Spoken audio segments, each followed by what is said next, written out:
বিশ্বের সবচেয়ে দামি জিনিস এই জাফরানটা ইউজ করি এখানে।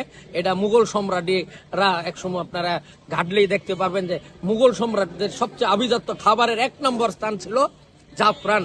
শুরুটা হয়েছিল ভ্যান গাড়িতে চায়ের পসরা সাজিয়ে। মূলত বিদেশ ফেরত একজন মানুষ যিনি চেয়েছিলেন কিছু একটা করতে, কিন্তু তেমন কোনো পুঁজি ছিল না। তাই গাড়ি সার্ভিসিং এর দোকানে কাজ করেছেন দীর্ঘদিন। তবে থেমে থাকেননি। দুবাইয়ের রাজকীয় চায়ের ফর্মুলা জানা থাকায় নেমে পড়েন চা বিক্রিতে। আমি কিন্তু দুবাই ছিলাম, বাহিরে ছিলাম। চা বলতে গাওয়া, আরাবিয়ান গাওয়া, কফি, টার্কিশ কফি, বিভিন্ন দেশে বিভিন্ন, জানেন যে দুবাই হইল বিশ্বের সবচেয়ে বাণিজ্যিক এবং পর্যটক এলাকা। সারা বিশ্বের মানুষ দুবাই যা, ওখানে বিশ্বমানের খাবারগুলো তৈরি। আমি সেখানে বিশ্বমানের কারিগরদের থেকে। 2018 সালে রাজধানীর বিমানবন্দর রেল স্টেশন এলাকায় ভ্যান গাড়িতে রাজকীয় চায়ের দোকান শুরু করেন দুবাই ফেরত আজহার উদ্দিন রাজা। নাম দেন বিখ্যাত রাজা চা।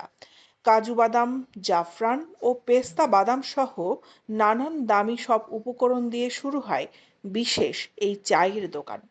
সামাজিক যোগাযোগ মাধ্যমে ছড়িয়ে পড়ে রাজা চায়ের নাম।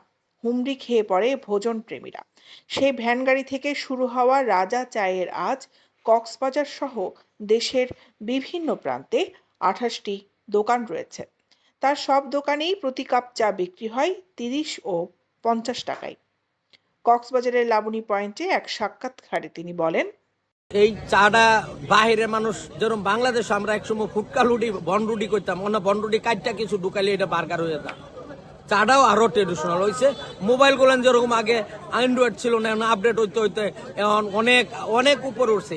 আসলে চার ক্ষেত্রেও তাই, যদিও বা আমরা চা একতরফাই বুঝতেছি, বিদেশ থেকে সবকিছু উৎপন্ন বিদেশ থেকে। আমিও দুবাই থেকে এই চাটা উৎপাদন করছি। দুবাইয়ের স্বাদ ট্রেডিশনালটা আমি এখানে দিয়েছি। দেশের মানুষ যে এই চাকে এত ভালোবাসবে আমি কল্পনাও করি নাই। আমি যেহেতু ঢাকা বিমানবন্দর ভ্যান গাড়ি থেকে যাত্রা শুরু করেছি, আপনারা অনেকে হয়তো মিডিয়া বিভিন্ন দেখেছেন, ইলেকট্রিক মিডিয়া আছে, বিভিন্ন পত্রপত্রিকায়। আমি দেশের প্রতি প্রথমে কৃতজ্ঞ জ্ঞাপন করছি যারা আমার চা খেয়েছেন।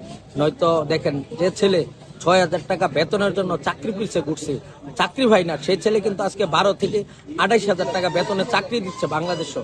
শুধু আমি একা নয়, এখানে 82 জন কর্মচারী রয়েছে। আমি আগামী দিনগুলো আমি 5,000 লোকের কর্মসংস্থান করার টার্গেট নিয়েছি আগামী 2027 সাল পর্যন্ত।